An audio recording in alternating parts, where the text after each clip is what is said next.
The terminal buzzed with the muted hum of human motion. Rolling suitcases clicked rhythmically against polished floors as travelers moved with quiet purpose. Beneath the floodlights of Gate C12, Ethan Carter stood, his tall frame inconspicuous in the shifting sea of faces. His tailored jacket hung lightly over his shoulders. The cuffs of his white shirt rolled back just enough to suggest ease, not carelessness. From a distance, he appeared like any other traveler, a man on a journey, blending in. But Ethan Carter was far from ordinary. He was the only son of Robert Carter, founder and CEO of Skyfleet Airlines, one of the most recognizable names in the skies. Today, however, he wasn't flying as an heir to the Carter legacy. His seat in first class wasn't a testament to wealth or privilege, it was a tool for understanding. A lesson his father had insisted upon. You can't lead from behind a desk. Ethan, Robert had told him months earlier. To truly know what people experience, you must live it, even the uncomfortable parts. The lesson was clear, though Ethan suspected it was easier taught than learned. His father had grown Skyfleet from the ground up, brick by brick, flight by flight, and while Robert Carter now commanded boardrooms with effortless authority, he had never forgotten the lean years. The moments when one delayed flight or poor review could have toppled the entire enterprise. Ethan's life, by contrast, had been insulated. He had known neither hunger nor want, only the expectations that came with privilege. This flight, his father believed, would teach him something essential. Ethan observed the boarding area with quiet attentiveness. A mother struggled to calm a restless toddler. A businessman barked into his phone, his voice sharp and unyielding. Gate attendants moved briskly, their smiles polite but perfunctory. He watched it all, filing away the details, trying to see the experience through fresh eyes. When his boarding group was called, Ethan moved forward, handing his ticket to a neatly dressed flight attendant named Clara Hayes. Clara's appearance was immaculate, every strand of her blonde hair neatly tucked, her uniform crisp and unwrinkled. Her smile, however, didn't reach her eyes. She examined his ticket briefly, her gaze lingering just a fraction too long on the name printed there. First class is to your left, she said, her tone clipped, almost dismissive. Her polished exterior couldn't mask the faint tension in her expression, the barely perceptible tightening around her lips. Ethan nodded, offering a polite thank you before walking past. The exchange was brief, almost mundane, but it left a faint trace in the air, like a half-forgotten melody. It wasn't the first time Ethan had encountered such reactions. He carried them quietly, like stones in his pocket, small, unremarkable weights that had grown familiar over time. Inside the cabin, the space was as pristine as he expected, wide leather seats, soft ambient lighting, and an air of curated calm.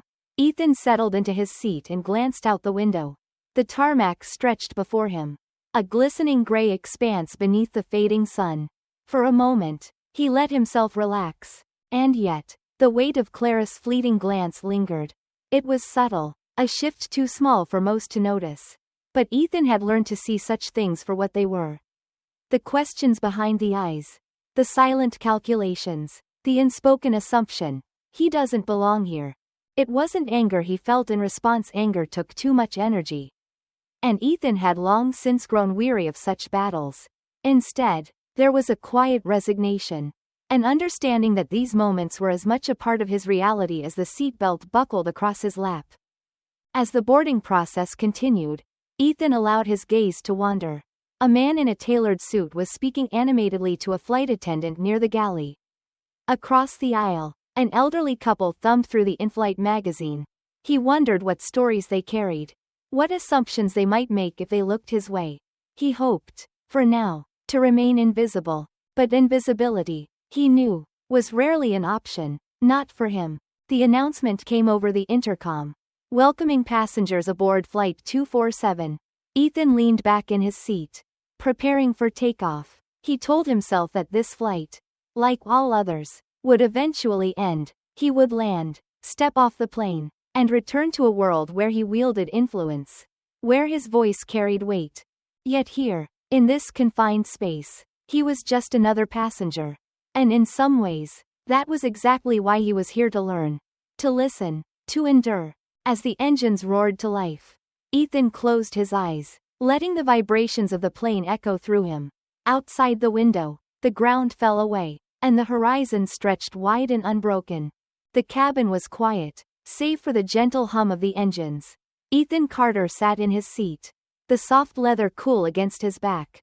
Around him, first-class passengers adjusted their belongings, murmured in low tones, or perused the menu cards tucked neatly into seat pockets.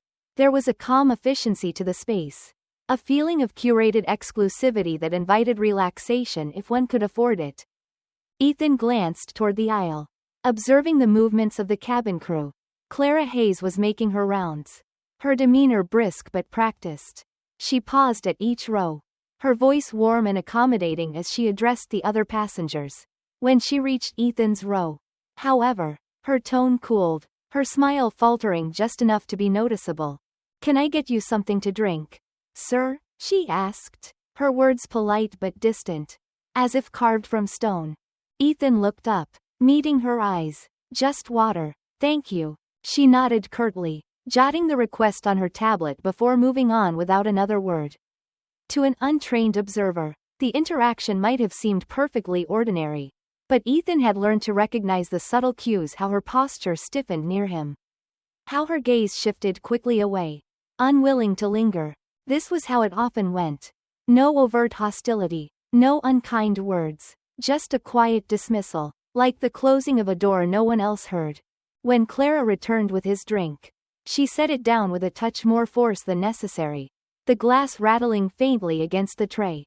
Ethan thanked her, his voice steady, though he couldn't help noticing the way her eyes avoided his. She lingered a moment longer than she should have, as if weighing whether to say something more. Then, with a clipped nod, she walked away. Ethan watched her retreating figure, his expression calm but his thoughts restless. He had no desire to dwell on the moment, but it clung to him like the residue of a faint stain. Stubborn and unshakable. As the flight progressed, Ethan attempted to lose himself in a book, its pages crisp and unmarked. But his focus wavered, pulled back by the undercurrent of tension that seemed to ripple through the cabin whenever Clara passed his row. She was attentive to the other passengers, her demeanor warm and professional. But when it came to Ethan, her actions became mechanical, almost grudging. During dinner service, the disparity became more pronounced. Clara delivered meals to the other passengers with care, ensuring each detail was accounted for: extra napkins, specific drink preferences, a cheerful comment here and there. When she reached Ethan, however, the service was different. She placed his tray down without ceremony, the motion hurried and impersonal. A moment later, Ethan realized she'd forgotten the silverware. He hesitated before calling out, not wanting to draw attention to himself. But as Clara turned to leave, he spoke, his voice calm but firm. "Excuse me, ma'am." She turned back, her expression tight. "Yes? You forgot the silverware," Ethan said, keeping his tone measured. He gestured lightly toward the tray, where the absence was obvious. For a moment, Clara didn't move, her eyes flicked to the tray, then back to Ethan, as if weighing whether to challenge him.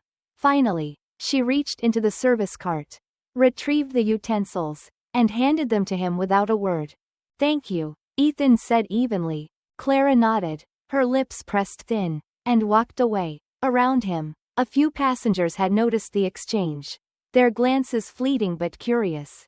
No one said anything, they rarely did. Later, as Ethan stretched his legs and walked toward the restroom, the undercurrent of tension surfaced again. Clara appeared in the aisle, blocking his path. Her expression was polite but firm, her stance unyielding. "Sir, passengers are asked to remain seated unless absolutely necessary," she said, her tone laced with a sharpness that didn't align with the relaxed atmosphere of the cabin. Ethan glanced around. Other passengers were moving freely, retrieving items from the overhead bins, chatting quietly with one another. He looked back at Clara, his expression calm but questioning. "I'm heading to the restroom," he replied, his voice steady. Clara's eyes narrowed slightly, her smile tightening into something brittle.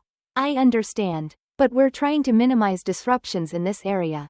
Her words hung in the air, weighted by something unspoken. Ethan didn't argue. He nodded once, his composure intact, and returned to his seat. As he settled back into the leather cushion, Ethan gazed out the window, his reflection faint against the darkening sky. The moments he had experienced today weren't new, nor were they surprising. They were as familiar as they were tiring. A series of small indignities, each one insignificant on its own but cumulative in their weight. He thought of his father's words, of the lessons he was meant to learn on this flight. Was this part of it? To endure, to observe, to absorb the quiet, persistent reminder of how easily people could be judged by appearances alone. The engines droned on, steady and unrelenting, as the plane soared through the dark expanse of night. Around him, the other passengers relaxed in their seats, their own lives carrying on. Unaware of the subtle friction in the air, Ethan leaned his head back, closing his eyes. There was still a long way to go. The plane cruised at 35,000 feet, the hum of the engines blending seamlessly with the soft chatter of passengers. The cabin lights had dimmed slightly, casting a warm glow that invited rest and reflection. Ethan Carter sat in his seat, his gaze fixed on the screen in front of him.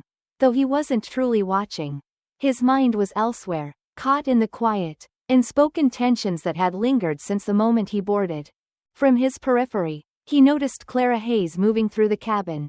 Her posture was impeccable, her uniform immaculate, but there was a rigidity in her movements, a kind of controlled precision that betrayed the turbulence beneath her polished exterior.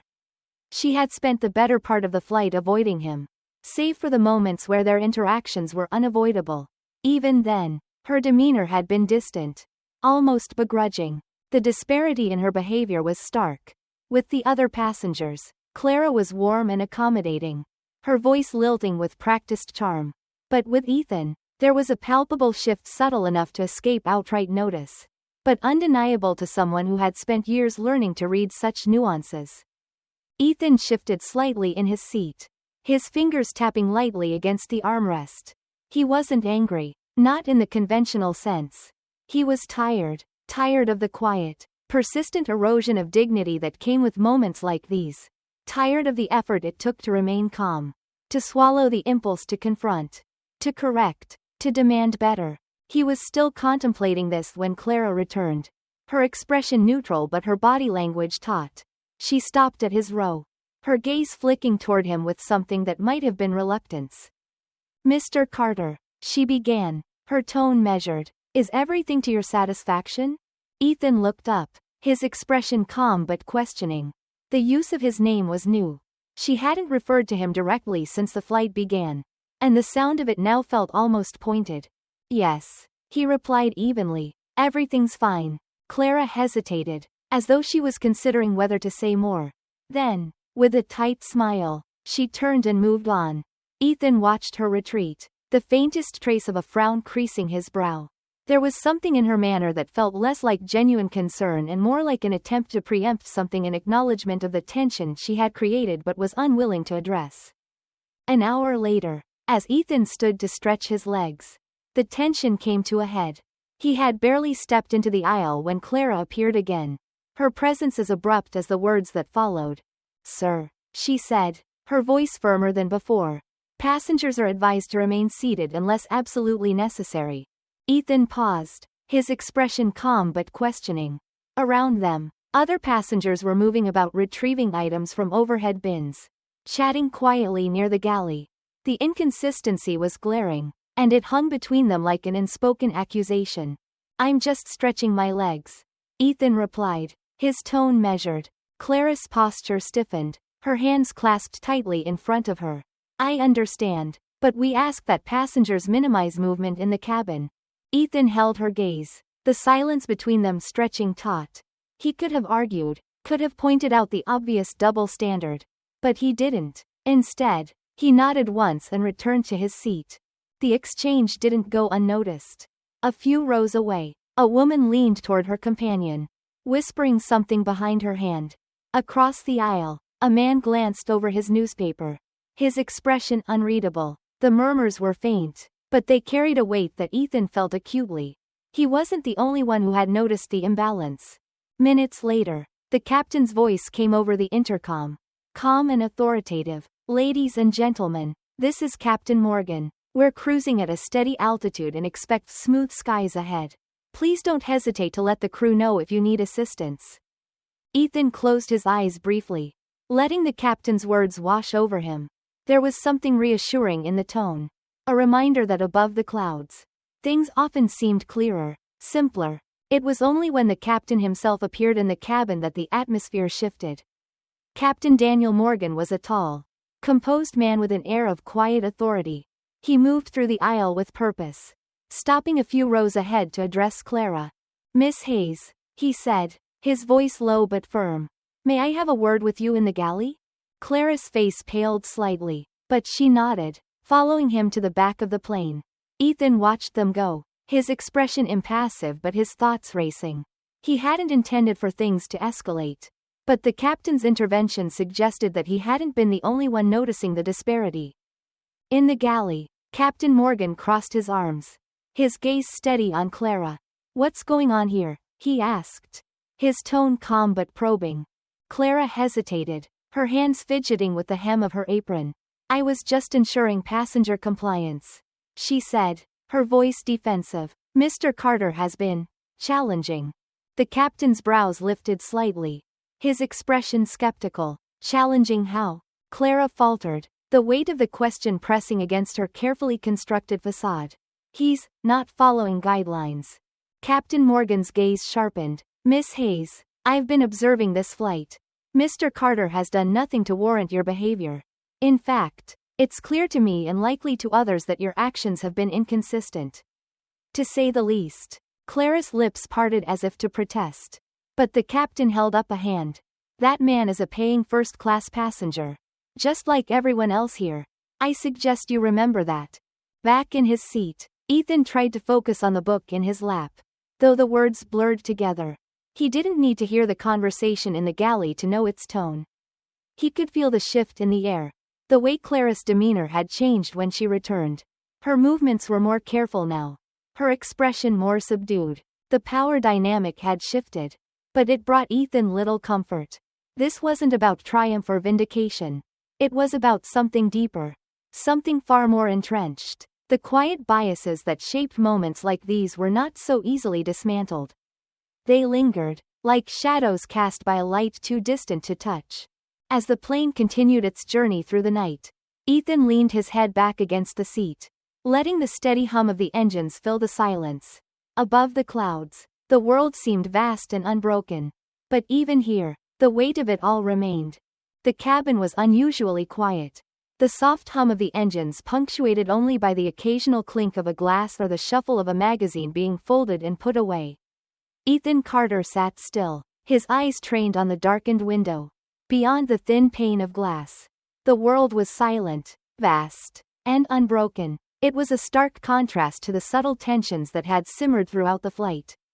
He had tried to let it go, the glances, the tone, the unnecessary reminders that he should stay seated, or comply with guidelines. They were, after all, things he had encountered before. Moments that carried no explicit malice but left an undeniable residue. But now, as he stared at his reflection faintly superimposed against the darkness outside, he couldn't help but feel the weight of it all pressing on him. The tension between him and Clara Hayes had not gone unnoticed. He could feel the eyes of a few passengers occasionally drifting toward him. Curious but silent, these were the moments he found most frustrating, not the confrontation itself, but the quiet complicity of those who witnessed it. It wasn't their place to intervene, and he didn't expect them to. Still, their silence amplified the isolation he felt. When Captain Daniel Morgan stepped into the first-class cabin, his presence was subtle but commanding. He moved deliberately, his eyes scanning the rows before settling on Clara, who stood near the galley, her posture stiff and her hands clasped tightly. Ethan watched as the captain approached her, his expression calm but unreadable. "Miss Hayes," the captain said, his voice low enough not to disturb the passengers but firm enough to command attention. "I need to speak with you for a moment." Clara nodded quickly, her usual poise momentarily faltering. She followed him into the galley, her steps brisk, as though eager to leave the weight of the cabin behind her. Ethan turned his gaze back to the window, But his thoughts remained in the narrow corridor where he imagined the conversation was now unfolding. In the galley, Captain Morgan crossed his arms, leaning slightly against the counter. His demeanor was measured, but there was an unmistakable edge to his tone. "Miss Hayes," he began, "I've observed your interactions during this flight, particularly with one of our passengers. Would you care to explain what's been going on?" Clara hesitated, her hands fidgeting with the hem of her apron. "I've been ensuring compliance, sir," she said, her voice carefully even. "There have been some issues with Mr. Carter not adhering to standard guidelines." The captain raised an eyebrow, his gaze steady. "Such as?" Clara faltered. He's been moving about the cabin unnecessarily. And there was a moment during meal service where he..." Captain Morgan cut her off with a raised hand. "Miss Hayes, I've seen nothing from Mr. Carter that warrants your behavior. What I have seen is a pattern of inconsistent treatment. You've been attentive and professional with other passengers, yet dismissive and curt with him.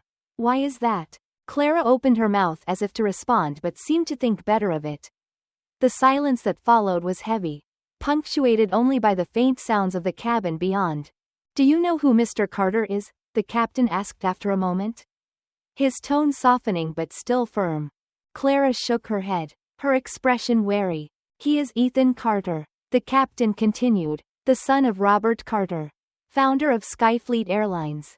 The words hung in the air, their weight undeniable. Clara's face paled, her composure cracking under the realization.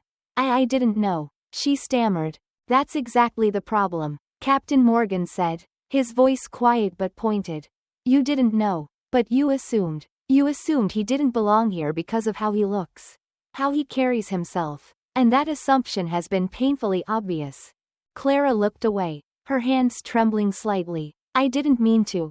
It's not about what you meant," the captain interrupted gently but firmly. "It's about what you did. Perception matters, Miss Hayes, to the passengers, to your colleagues, to the company. And this is not acceptable." Back in the cabin, Ethan sat quietly, unaware of the specifics of the conversation but sensing its tone.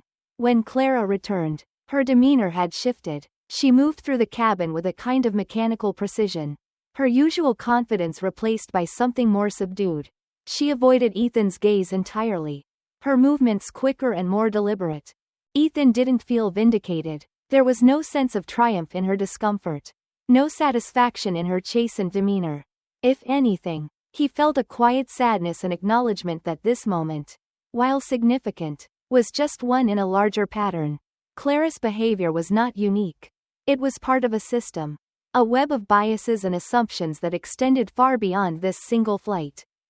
As the plane continued its journey, Ethan leaned back in his seat, his gaze once again drawn to the window. The darkness outside was vast and unknowable, a mirror to the complexities of the world he navigated daily. This experience would pass, as they all did, but the weight of it would remain, adding to the quiet accumulation of moments that had shaped his understanding of the world. Above the clouds, the stars were invisible, hidden by layers of atmosphere.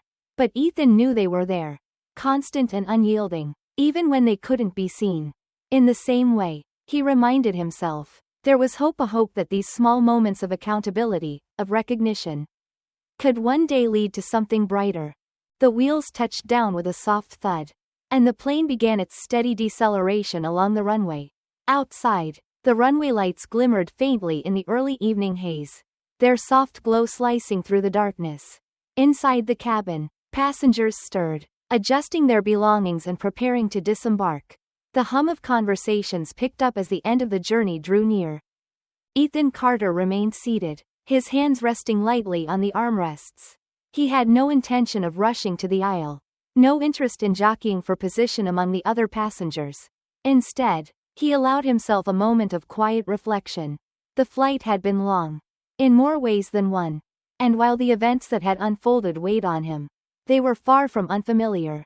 As the plane rolled to a stop, Clara Hayes stood near the exit, her posture unnaturally stiff, her hands clasped tightly in front of her. She greeted each passenger with the same hollow phrase, her voice mechanical and strained. "Thank you for flying with us. Have a wonderful evening." When Ethan approached, her words came quieter, her tone more subdued. Thank you for flying with us, sir. Her gaze flickered up to meet his briefly, then dropped just as quickly. Ethan paused, meeting her gaze with a calm, steady look. He offered a polite nod, but no words passed between them. There was nothing more to say. The silence that followed carried its own weight, heavier than any confrontation might have been. Then, with the faintest of smiles, Ethan stepped past her and into the terminal. At the gate, Michael Reeves was waiting. The tall, composed lawyer had the air of someone who had been here before. His posture unhurried, his expression quietly watchful. When he spotted Ethan, he stepped forward, extending a hand in greeting. Ethan, Michael said, his voice calm but laced with understanding. Your father sent me. He's already been briefed on what happened. Ethan shook his hand, offering a faint smile of acknowledgement. I figured as much. He doesn't miss much, does he? Michael chuckled softly. Not when it comes to you. He wanted me to meet you here personally to ensure everything is handled appropriately. Ethan raised an eyebrow. Handled? Michael handed him a slim folder. Take a look. Inside were pages of documents, formal complaints, incident reports, and employee evaluations. Each one painted a detailed picture of Clara Hayes' conduct. Not just on this flight, but across multiple others. The words on the page were stark and clinical, but their meaning was clear. She has a history, Michael said, his tone carefully neutral. This isn't the first time her behavior has been flagged. Unfortunately, it seems those reports were either ignored or minimized. That ends today. Ethan closed the folder, his jaw tightening. How did she stay in her position for so long? Connections, Michael replied simply. A manager who shielded her. Internal politics, typical bureaucratic inertia. But after this flight, your father decided enough is enough. An investigation has been launched. It won't stop with her either. We'll be looking at anyone who enabled this kind of behavior. Ethan nodded slowly, his mind processing the implications. It wasn't just about Clara. It was about a culture. A system that allowed such behavior to persist unchecked. And while he knew there were no quick fixes, this was a small but meaningful step toward change. The following day, Ethan found himself in a large, glass-walled boardroom overlooking the city. The room was filled with executives, HR representatives, and legal advisors, their faces serious, their postures attentive. At the far end of the table sat Clara Hayes. Her usual confidence had been replaced by something quieter, more restrained. She looked smaller somehow, her shoulders hunched slightly, her gaze fixed on the polished surface of the table. The HR director began by reading a summary of the complaints against her. The words were precise and unemotional, each one landing like a stone dropped into still water. Clara sat silently, her expression a mixture of defiance and unease. When it was her turn to speak, she hesitated before beginning. I never intended to treat anyone unfairly, she said, her voice wavering slightly. I've always tried to uphold the standards of first class. If I misjudged Mr. Carter, I regret that. Her words hung in the air, but they felt hollow, insubstantial. They didn't address the pattern, the deeper issues that had led them to this moment. Ethan leaned forward, his hands clasped lightly in front of him. When he spoke, his voice was calm but firm, each word deliberate. Miss Hayes, he began, this isn't just about me. It's about the assumptions you made not just on this flight, but on others. It's about the passengers you've treated as though they didn't belong, based on nothing more than your perception of who they are. He paused, letting the weight of his words settle. People like me face this kind of treatment every day. Sometimes it's overt, but more often, it's quiet, subtle, easy to dismiss. But it's there, and it's exhausting. Your actions are a reminder of that weight. And while I appreciate your regret, it doesn't erase the harm that's been done. Clara's gaze dropped further, her hands clasping tightly in her lap. The room was silent, the gravity of Ethan's words palpable. When the meeting ended, Ethan stood at the window, gazing out at the city below. Michael approached, his expression thoughtful. You handled that well, he said. Ethan nodded, his gaze still fixed on the skyline. It's a start, but there's so much more to do. Michael placed a reassuring hand on his shoulder. One step at a time. Ethan, that's how change happens. Ethan turned to him, a faint smile tugging at his lips. Then we'd better get moving. Outside, the city pulsed with life. A constant, unrelenting rhythm. And within that rhythm, Ethan saw possibility, a chance to build something better. One step at a time. The boardroom was cloaked in a kind of quiet tension that felt almost tangible. The wide glass windows allowed the pale morning light to filter in, casting long shadows on the polished mahogany table. Around it sat the senior leadership of Skyfleet Airlines executives, HR representatives, and legal counsel. At the far end, Clara Hayes sat stiffly in her chair, her hands folded tightly in her lap. The faint hum of the city outside was the only sound breaking the silence. Ethan Carter entered the room last. His steps measured, his expression calm but resolute. He was not here to grandstand, nor to seek revenge. He was here to speak the truth, to lay bare the quiet realities that so often went ignored. As he took his seat, he caught Clara's gaze for a brief moment. Her usual polished composure was gone, replaced by a quiet vulnerability that seemed to weigh her down. The meeting began with the HR director reading from a prepared report, her tone clinical and detached. It was a detailed account of Clara's conduct, both during Ethan's flight and over the course of her career. The language was formal, the accusations clear but unemotional. There was no need for embellishment, the facts spoke loudly enough. Over the past 2 years, the HR director concluded, we have received multiple complaints regarding Miss Hayes' behavior toward passengers, while none of these incidents resulted in disciplinary action at the time. The patterns are undeniable. Yesterday's flight provided further evidence of this behavior, culminating in today's review. The room remained silent as the director placed her papers down and folded her hands neatly on the table. All eyes turned to Clara, who shifted uncomfortably in her seat. When she spoke, her voice was quiet, almost hesitant. I never intended to make anyone feel unwelcome, she began. I've always believed in upholding the highest standards for our first-class passengers. If I was mistaken in how I handled certain situations, I apologize. Her words were measured, but they carried little weight. Ethan could sense the room's unease, the unspoken acknowledgement that her apology lacked the depth needed to address the harm done. He waited a moment before speaking, his voice calm and steady. Miss Hayes, he said, this isn't about one mistake or one flight. It's about a pattern, a series of small decisions, small actions, that reveal something deeper. Yesterday, your actions weren't overtly hostile. You didn't raise your voice or say anything explicitly offensive. But the message was clear. Clara looked up, her eyes meeting his with a flicker of defiance. Ethan continued, his tone unwavering. You questioned my place in first class. Not once but multiple times. You treated me differently from the other passengers, not with aggression, but with a quiet dismissal that spoke volumes. This isn't just about me. It's about the people who have faced similar treatment from you, who didn't have the platform or the opportunity to address it. It's about the passengers who left your flights feeling smaller than when they boarded. Ethan paused, letting his words settle into the room. The silence that followed was heavy, each person around the table deep in their own thoughts. Clara's gaze dropped again, her hands fidgeting in her lap. I understand, she said finally, her voice barely above a whisper. She hesitated, searching for the right words. I thought I was doing my job. I didn't think about how it might come across. Ethan leaned forward slightly, his voice softening but remaining firm. That's part of the problem. Not thinking, not questioning, not challenging the assumptions that guide our actions. It's easy to dismiss these moments as unintentional, as harmless, but they're not. They accumulate, they weigh people down, and they shape the way the world sees them and how they see themselves. The meeting continued, moving from Clara's behavior to broader systemic issues within the airline.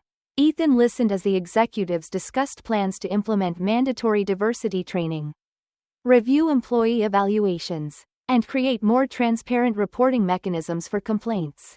These were good steps, necessary steps, but Ethan knew they were just the beginning. When the discussion turned to him, Ethan chose his words carefully. This isn't just about holding one person accountable, he said. It's about looking at the culture we've built and asking ourselves hard questions. Are we creating an environment where everyone feels respected and valued? Are we willing to confront the biases that exist, even when they're uncomfortable to face? The room was quiet again, the weight of his words settling over the group. For a moment, no one spoke. Then, one of the senior executives nodded. "You're right, Ethan," she said. "We need to do better. And we will." As the meeting adjourned, Ethan lingered by the window, gazing out at the city below. The streets buzzed with life. Cars moving in slow streams. People walking with purpose. It was a view that always reminded him of his father, of the man who had built this company with a vision of connecting people, of breaking down barriers. Michael Reeves approached, his presence quiet but grounding. "You did well in there," he said, his voice low. Ethan nodded, his gaze still fixed on the city. "It's a start," he replied, "but it's not enough." Michael placed a hand on his shoulder, his grip firm. "It never is, but you've taken the first step. That matters." Ethan turned to him, offering a faint smile. "Then let's make sure the next step matters even more." As the two men left the room, the sunlight streaming through the windows felt a little brighter, a little warmer. It wasn't a resolution, not yet, but it was a beginning, a small, steady step towards something better. And for Ethan, that was enough to keep moving forward. The days after the meeting passed with a quiet determination. The corporate offices of Skyfleet Airlines buzzed with activity. But it wasn't the usual hum of routine operations. There was an air of urgency, a sense that something significant was shifting. For Ethan Carter, the change wasn't just about policies or procedures. It was about creating a culture where moments like those on Flight 247 could no longer go unnoticed, let alone unchallenged. Ethan sat in a modest conference room on the 15th floor, its large windows offering a panoramic view of the city skyline. A stack of files lay in front of him, their contents detailing years of complaints, employee evaluations, and passenger feedback. He had spent hours combing through them, searching for patterns, for the quiet threads that connected one incident to another. It was a grim task. Each report, each story, carried the weight of someone's lived experience, a moment when they had been made to feel small, unwelcome, or unseen. For Ethan, these stories were deeply familiar. They mirrored his own, and the familiarity was both sobering and galvanizing. Across the table, Michael Reeves watched him with quiet attentiveness. The lawyer's presence was steady, grounding, a reminder that Ethan wasn't alone in this. "You're seeing what I've been trying to bring to light for years," Michael said finally, his voice calm but resolute. "These aren't isolated incidents. They're symptoms of something larger. Something that's been allowed to take root because no one wanted to look too closely." Ethan nodded, his fingers brushing the edge of one of the files. "It's not just about Clara Hayes," he said. "It's about a culture that let her thrive. We can't change what happened, but we can make sure it doesn't happen again." In the weeks that followed, Ethan worked closely with Michael and a team of executives to implement a series of reforms. The process was slow, deliberate. Every step was carefully considered. Every decision weighed against the potential impact it could have.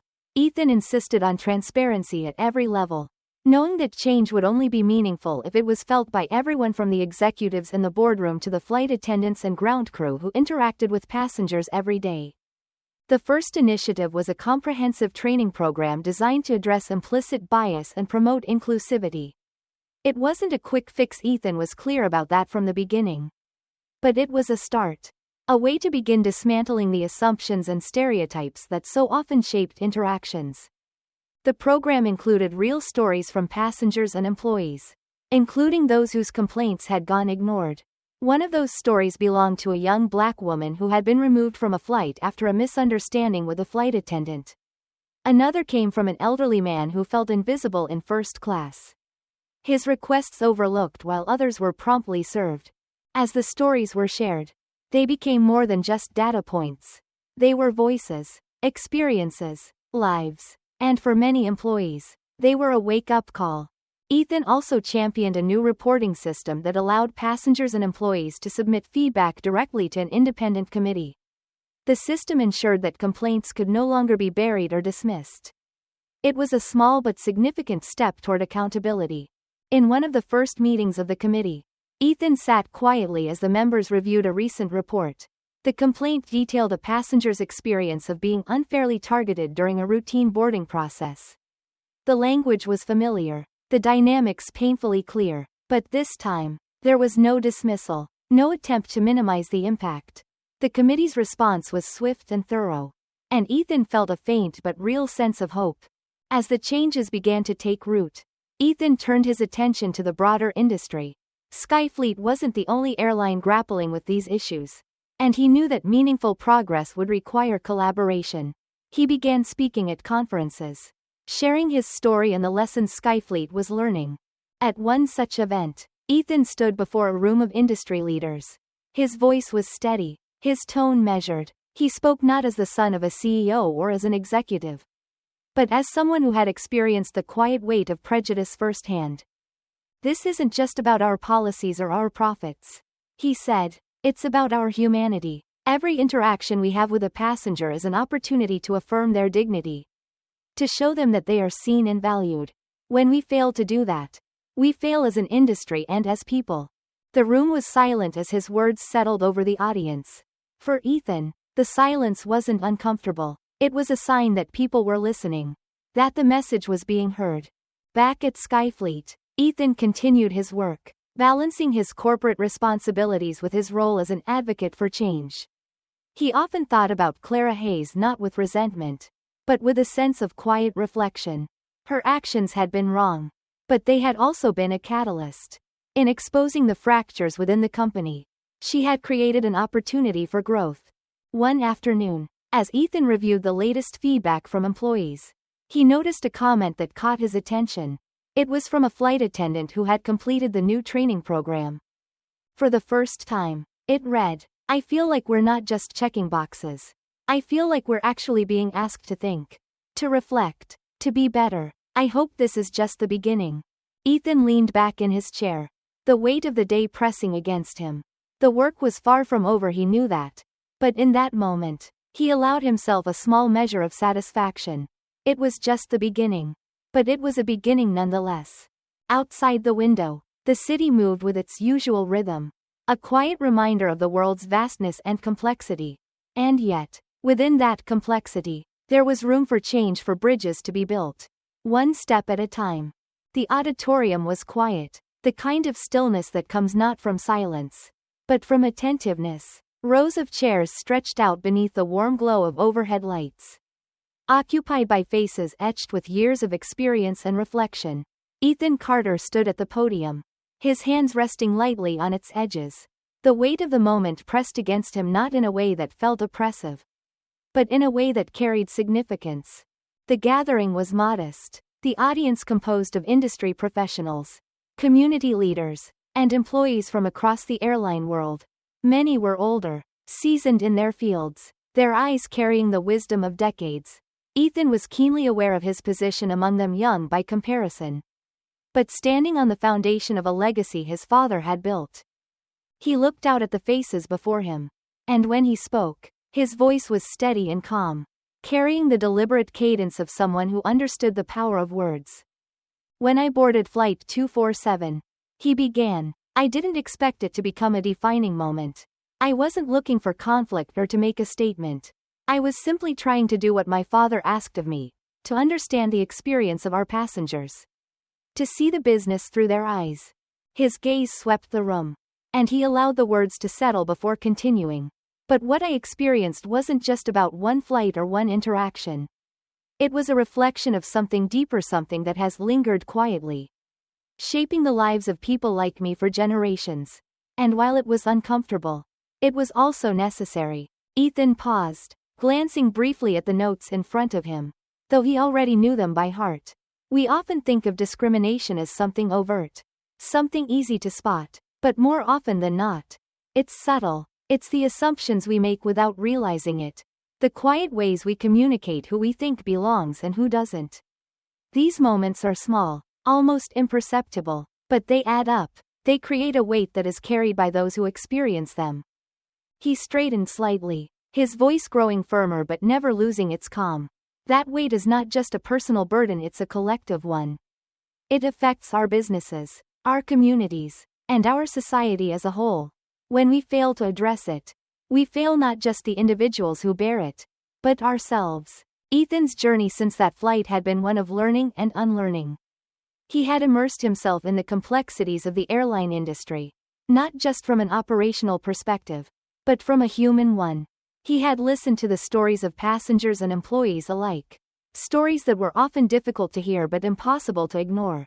In the months that followed the incident with Clara Hayes, Skyfleet had undergone a transformation, not a perfect one, but a meaningful one. Policies had changed, accountability had been strengthened, and conversations that once felt taboo had become part of the company's fabric. The work was far from complete, but it was ongoing, and that was what mattered. Ethan continued, his tone softening. For a long time, I believed that change came from the top, from leaders like my father. Or people like me, who hold positions of influence. But what I've learned is that real change comes from everywhere. It's in the choices we make every day. In the small moments where we choose to see each other fully. Without judgment or assumption. He looked out at the audience again. His gaze steady. Each of us has the power to make those choices. Whether we're at the top of an organization or simply interacting with someone in line at the grocery store. We have the opportunity to affirm each other's dignity. And when we do that, when we truly see each other, we create a world that is kinder, fairer, and more just. The room was quiet as Ethan stepped away from the podium, the weight of his words lingering in the air. For a moment, there was no applause, only the sound of chairs shifting slightly as people sat with their thoughts. Then, slowly, the clapping began, soft at first, then building in strength, until it filled the auditorium. Ethan smiled faintly, acknowledging the response with a nod. But his satisfaction didn't come from the applause.